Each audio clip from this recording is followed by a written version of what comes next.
So there were a lot of changes made in update 5.0. Obviously most of the stuff that we've all been focusing on is stuff like the new map and the new weapons and everything, but one of the massive changes actually came to the assault rifles and essentially the way that the accuracy and the bullet dispersion has been altered in order to try to make the game a little bit more, I guess, realistic, because a lot of the weapons were very accurate, especially the assault rifles. So those changes came in update 5.0 to kind of change the way that the assault rifles work, but it's had actually a bit of a different effect than what I initially expected. Before we get into it, if you guys are new to the channel, be sure to hit that subscribe button and turn on those notifications. There is plenty more Battlefield 2042 content on the way, but with that being said, let's get stuck right into it. Now I'm going to quickly go through the actual patch notes and pretty much word for word explain what they said about these changes, just to give you guys a clear picture of what actually changed in update 5.0. The patch notes say, since launch, our level design team has been reworking our maps to react to feedback on cover opportunities and traversal improvements. These changes have also resulted in alterations to combat distances, and our weapons were tuned for these previous distances and combat scenarios in mind. Over time, this has resulted in feedback from you about several weapons being too accurate at long ranges without penalty.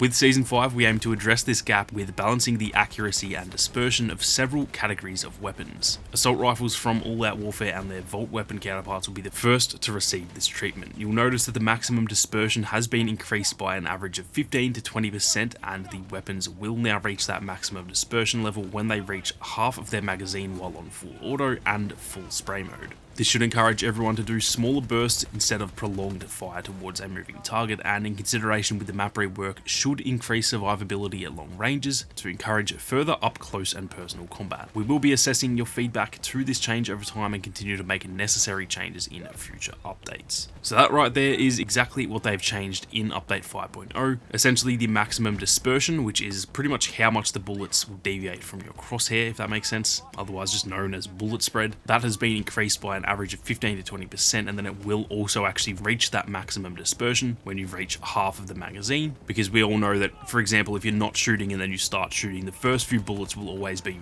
super accurate, and then as you just hold down the trigger, it essentially becomes less accurate over time. Now, these are good changes in my opinion. They're going to take a little bit of getting used to, and although it makes me feel like a bot personally sometimes, because I just literally cannot aim half the time now, I do think it is a good change and I'll get the hang of it eventually. But like I said, this has actually had a different effect than I initially thought it would. Now, it won't last forever, and that's why I'm making this video, to just kind of give you guys a heads up, but the SMGs are currently king in Battlefield 2042. SMGs have always been fairly decent, and especially at the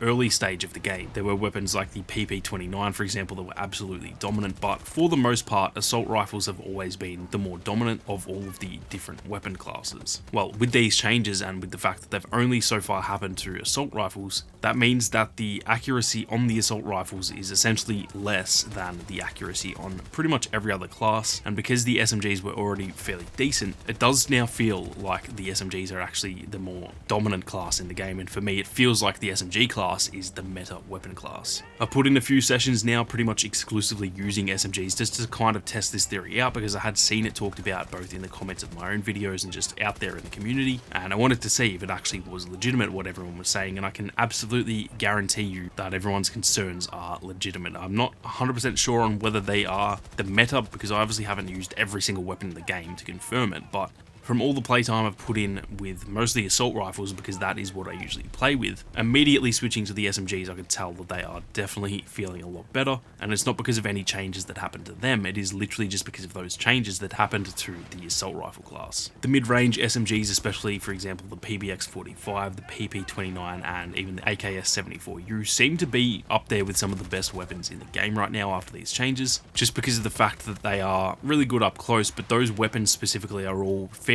decent at range in terms of an SMG. Anyway, obviously compared to like the previous version of the ARs, they weren't quite as good at range, but for an SMG, those weapons are definitely the more like longer range SMGs. And with these changes, they now feel absolutely amazing. I feel like I'm actually killing a lot of people who are using ARs at that sort of mid-range, and I'm using an SMG, which realistically should not happen, but that is just a byproduct of these changes, the fact that they've done it to the ARs but not through the other classes, and it's definitely having a very interesting effect. So if you guys are kind of struggling with those changes, if you usually use an assault rifle and you just feel like you can't really hit your shots anymore, well, definitely give some of these SMGs a try. You'll definitely feel exactly what I'm talking about, where they just haven't been nerfed. They feel really accurate when you compare them to the assault rifles, and although in, you know, the next update, maybe the one after that, the SMGs will eventually get changed, so this isn't a permanent thing. For right now, they are definitely very, very good. And like I said, I'm not 100% confident enough to say that those weapons I mentioned are the meta, but at least from what I've played with so far, they are definitely the best weapons I've used in the probably 10 or so hours of playtime in Season 5. Definitely give them a try, see what you guys think, and if you find any really good setups for each of those weapons, then be sure to leave a comment down below and let everyone know. I think a lot of people are struggling to get used to the AR changes, and to kind of just ease ourselves into it, it will be nice to be able to have another class like the SMGs, for example, even maybe the LMGs, where they aren't fully nerfed yet in terms of that bullet dispersion. And so it's not like every game you're going to have to just get used to that over and over and over again. If you want to jump in there with an SMG and kind of have a game where your weapon doesn't feel like a nerf gun, then that is definitely going to be very handy for our enjoyment of the game. So this is almost like a temporary buff to the SMGs in a way, and while it's there, we absolutely may as well use it.